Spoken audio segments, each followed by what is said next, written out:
इतिहास या शब्दाची उत्पत्ती कशी झाली आहे, तर याचं योग्य उत्तर असणार आहे इतिहास हा शब्द इति अधिक ह अधिक आस असा तयार झाला आहे. मित्र, महा-टी-ई-टी 2026 ही परीक्षा 21 जून रोजी होणार आहे. त्यासाठी आपण इतिहास विषयाचे महत्त्वाचे IMP वन लाइनर्स पाहत आहोत. चला तर पुढच्या प्रश्नाकडे वळूयात. इतिहास हा शब्दाचा अर्थ काय होतो आणि याचं बरोबर उत्तर असणार आहे असे घडले. इतिहास या शब्दाचा अर्थ असे घडले असा होतो. पुढचा प्रश्न आहे, इतिहासाच्या दृष्टीने कोणते 4 घटक अत्यंत महत्त्वाचे आहेत आणि याचं योग्य उत्तर असणार आहे व्यक्ती, समाज, स्थळ आणि काळ. इतिहासाच्या दृष्टीने व्यक्ती, समाज, स्थळ आणि काळ हे 4 घटक महत्त्वाचे आहेत. पुढचा प्रश्न पहा, भारतीय इतिहासातील मध्ययुगाचा कालावधी कोणता मानला जातो आणि याचं योग्य उत्तर असणार आहे इसवी सनाच्या 9व्या शतकापासून ते 18व्या शतकापर्यंतचा काळ हा मध्ययुगाचा कालावधी मानला जातो. इतिहास कशावर आधारित असावा लागतो आणि याचं योग्य उत्तर असणार आहे इतिहास हा विश्वसनीय पुराव्यांवर आधारित असावा लागतो. इतिहास हा विश्वसनीय पुराव्यांवर आधारित असावा लागतो. पुढचा प्रश्न आहे, इतिहासाच्या भौतिक साधनांमध्ये कशाचा समावेश होतो आणि याचं योग्य उत्तर असणार आहे किल्ले, स्मारके, इमारती, लेणी, शिलालेख, नाणी आणि ताम्रपट. बघा, इतिहासाच्या भौतिक साधनांमध्ये किल्ले, स्मारके, इमारती, लेणी, शिलालेख, नाणी आणि ताम्रपट या सगळ्यांचा समावेश होत असतो. पुढचा प्रश्न बघा, किल्ल्यांचे महत्त्वाचे प्रकार कोणते? बरोबर उत्तर असणार आहे गिरिदुर्ग, वनदुर्ग, जलदुर्ग आणि भुईकोट. किल्ल्यांचे हे महत्त्वाचे 4-5 प्रकार आहेत, काय 4 प्रकार आहेत आणि गिरिदुर्ग, वनदुर्ग, जलदुर्ग आणि भुईकोट असे त्याचे प्रकार आहेत. पुढचा प्रश्न आहे, स्मारकांमध्ये प्रामुख्याने कशाचा समावेश होतो आणि यामध्ये 3 प्रकार आहेत समाधी, कबर आणि वीरगळ. स्मारकांमध्ये समाधी, कबर आणि वीरगळ यांचा समावेश होतो.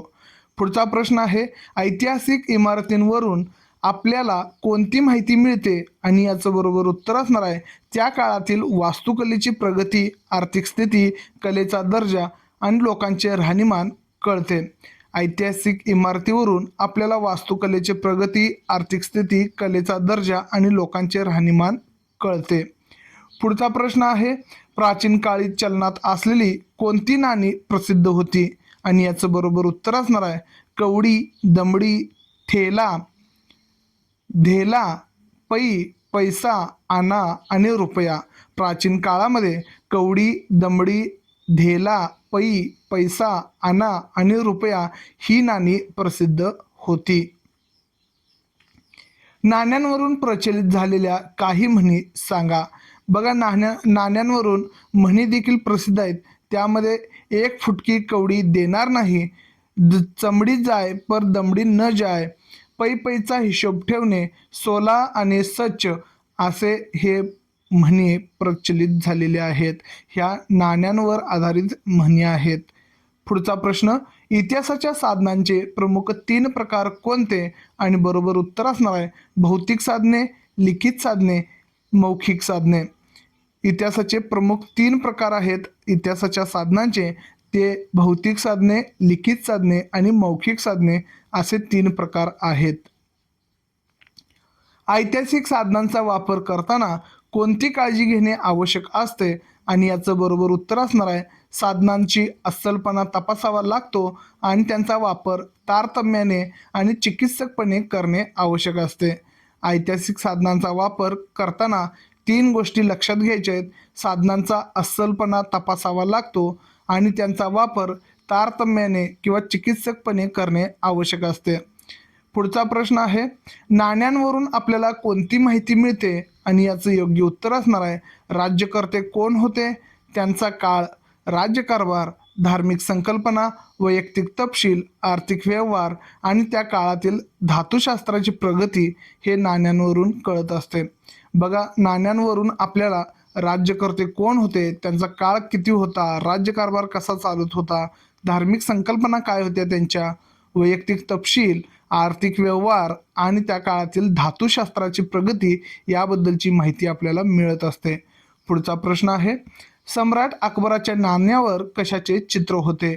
आणि याचं बरोबर उत्तर असणार आहे राम सीतेचे. सम्राट अकबराच्या नाण्यावर आपल्याला राम आणि सीतेचे चित्र पाहायला मिळते. हैदर अलीच्या नाण्यावर कोणत्या प्रतिमा होत्या? आणि याचं योग्य उत्तर असणार आहे शिव पार्वतीच्या प्रतिमा.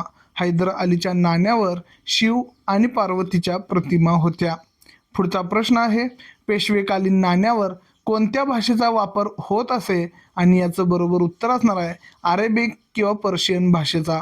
पेशवेकालीन नाण्यांवर अरेबिक किंवा पर्शियन भाषेचा वापर केला जात असे. पुढचा प्रश्न आहे, शिलालेख म्हणजे काय? आणि याचं योग्य उत्तर असणार आहे दगडावर किंवा भिंतीवर कोरलेले लेख म्हणजे शिलालेख होय. बघा, तंजावर येथील बृहदीश्वर मंदिराच्या परिसरात लेख आहेत, हे शिलालेख आहेत. पुढचा प्रश्न आहे, ताम्रपट कशाला म्हणतात? आणि याचं योग्य उत्तर असणार आहे तांब्याच्या पत्र्यावर कोरलेल्या लेखांना ताम्रपट म्हणतात.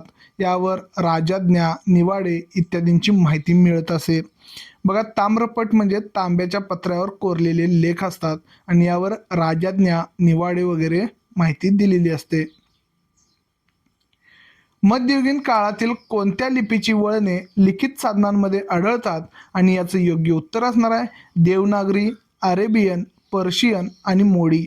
बघा, मध्ययुगीन काळामध्ये देवनागरी, अरेबियन, पर्शियन आणि मोडी ही लिपी वळणे लिखित साधनांमध्ये आढळतात. लिखित साधनांमध्ये प्रामुख्याने कशाचा समावेश होतो? आणि याचं बरोबर उत्तर असणार आहे भूर्जपत्रे, पोथ्या, ग्रंथ, फरमाने, चरित्रे, चित्रे, राजदरबारातील कामकाजाची कागदपत्रे, वंशावळी, शकावली आणि पत्रव्यवहार. बघा, लिखित साधनांमध्ये आपल्याला भूर्जपत्रे, पोथ्या, ग्रंथ, फरमाने, चरित्रे, चित्रे, राजदरबारातील कामकाजाची कागदपत्रे, वंशावळी, शकावली आणि पत्रव्यवहार यांबद्दलची माहिती मिळत असे. परदेशी प्रवाशांच्या प्रवास वर्णनातून कोणती माहिती मिळते? आणि याचं योग्य उत्तर असणार आहे मध्ययुगातील महत्त्वाच्या ऐतिहासिक घटना, खाण्यापिण्याचे पदार्थ, लोकजीवन, वेशभूषा, आचारविचार आणि सण समारंभ यांची माहिती प्रवास वर्णनातून मिळत असे. परदेशी प्रवासी हे प्रवास वर्णने लिहित असत आणि त्याद्वारे आपल्याला मध्ययुगातील महत्त्वाच्या ऐतिहासिक घटना, खाण्यापिण्याचे पदार्थ, लोकजीवन, वेशभूषा, आचारविचार आणि सण समारंभ यांच्याबद्दलची माहिती मिळते. पुढचा प्रश्न आहे, बखरी किंवा तवारीख कशाचे प्रकार आहेत? आणि याचं योग्य उत्तर असणार आहे हे इतिहासाच्या लिखित साधनांचे प्रकार आहेत. बखरी आणि तवारीख हे इतिहासाच्या लिखित साधनांचे प्रकार आहेत. खालीलपैकी कोणती भौतिक साधने आहेत? आता बघा, यामध्ये भौतिक साधनांचे सर्व प्रकार दिले आहेत. त्यामध्ये चैत्य, विहार, मंदिरे, चर्च, मशिदी, अग्यारी, दर्गे, मकबरे, गुरुद्वारा, छत्री, शिल्प, विहिरी, बारवा, मिनार, गावकूस, वेशी, शस्त्रे, भांडी, दागिने, कपडे, कलाकुसरीच्या वस्तू, खेळणी, अवजारे, वाद्ये हे सगळे भौतिक साधने आहेत. एवढे तुम्ही पाठ करून ठेवायचं आहे. पुढचा प्रश्न बघा, मध्ययुगीन काळात भारतात आलेल्या प्रमुख परकीय प्रवाशांची नावे सांगा. आणि यामध्ये नावे आहेत अल्बेरुनी, इब्न बतुता, निकोलस मनुची. मध्ययुगीन काळामध्ये आपल्याला परकीय प्रवासी भारतामध्ये आलेली माहिती मिळते आणि त्यांची नावं होती अल्बेरुनी, इब्न बतुता, निकोलस मनुची. पुढचा प्रश्न आहे, कवी परमानंद यांनी संस्कृत भाषेत कोणते शिवचरित्र लिहिले आहे? आणि याचं योग्य उत्तर असणार आहे श्री शिव भारत. श्री शिव भारत या नावाचे संस्कृत भाषेत शिवचरित्र लिहिले आहे. पुढचा प्रश्न आहे, तवारीख किंवा तारीख म्हणजे काय? तर याचं बरोबर उत्तर असणार आहे घटनाक्रम. क्रोनॉलॉजीला तवारीख किंवा तारीख असे म्हटले जायचे, ज्यामध्ये घटनाक्रम सांगितली जायची. तवारीख लिहिणाऱ्या काही प्रमुख लेखकांची नावे सांगा. तर यामध्ये अल्बेरुनी, झियाउद्दीन बर्नी, मौलाना अहमद, याह्या बिन अहमद, मिर्झा हैदर, भीमसेन सक्सेना. बघा तवारीख लिहिणाऱ्या लेखकांची ही नावे आहेत: अल्बेरुनी, झियाउद्दीन बर्नी, मौलाना अहमद, याह्या बिन अहमद, मिर्झा हैदर, भीमसेन सक्सेना. पुढचा प्रश्न आहे, बखर हा शब्द कोणत्या शब्दावरून आला आहे आणि त्याचा अर्थ काय? आणि याचं योग्य उत्तर असणार आहे, बखर हा शब्द खबर या शब्दावरून आला आहे आणि खबर या शब्दाचा अर्थ बातमी असा होतो. बखरीतून कोणती माहिती मिळते? तर बरोबर उत्तर असणार आहे, तत्कालीन राजकीय घडामोडी, भाषा व्यवहार, सांस्कृतिक जीवन आणि सामाजिक परिस्थिती. बखरीमधून आपल्याला त्यावेळेची राजकीय घडामोडी कळते, भाषा व्यवहार कळतो, त्यावेळेचे सांस्कृतिक जीवन कसे होते आणि सामाजिक परिस्थिती काय होती ही सगळी माहिती मिळत असते. मराठीतील काही महत्त्वाच्या बखरींची नावे सांगा आणि याचं बरोबर उत्तर असणार आहे, मही कावतीची बखर, सभासद बखर, 51 कलमी बखर, चिटणीसांची बखर, भाऊसाहेबांची बखर, खर्ड्याच्या लढाईची बखर. बघा मराठीमध्ये एवढ्या सगळ्या बखरी आहेत, त्यामध्ये मही कावतीची बखर आहे, सभासद बखर आहे, 91 कलमी बखर आहे, चिटणीसांची बखर आहे, भाऊसाहेबांची बखर आहे आणि खर्ड्याच्या लढाईची बखर आहे. बखर हा शब्द खबर या शब्दापासून तयार झाला आहे आणि याचा अर्थ होतो बातमी. मौखिक साधने म्हणजे काय? तर बरोबर उत्तर असणार आहे, लोकपरंपरेत पिढ्यानपिढ्या संक्रमित होत राहिलेल्या साहित्याला मौखिक साधने म्हणतात. मौखिक साधने म्हणजे लोक परंपरेमध्ये पिढ्यानपिढ्या संक्रमित होत राहिलेल्या साहित्याला मौखिक साधने म्हणतात आणि आपल्या भाषेमध्ये पुढच्या पिढीला देण्यात आलेली तोंडी माहिती म्हणजे मौखिक साधने होय. पुढचा प्रश्न आहे, मौखिक साधनांमध्ये कशाचा वापर होतो? तर यामध्ये समावेश होतो, यामध्ये आहेत ओव्या, लोकगीते, पोवाडे, कहाण्या, दंतकथा, मिथके, गाथा, श्लोक, अभंग आणि म्हणी. बघा मौखिक साधनांमध्ये इतक्या सगळ्यांचा समावेश होत असतो, त्यामध्ये आहेत ओव्या, लोकगीते, पोवाडे, कहाणे, दंतकथा, मिथके, गाथा, श्लोक, अभंग आणि म्हणी. पुढचा प्रश्न आहे, तानाजीचा पोवाडा कोणी रचला आहे आणि त्यात कशाचे वर्णन आहे?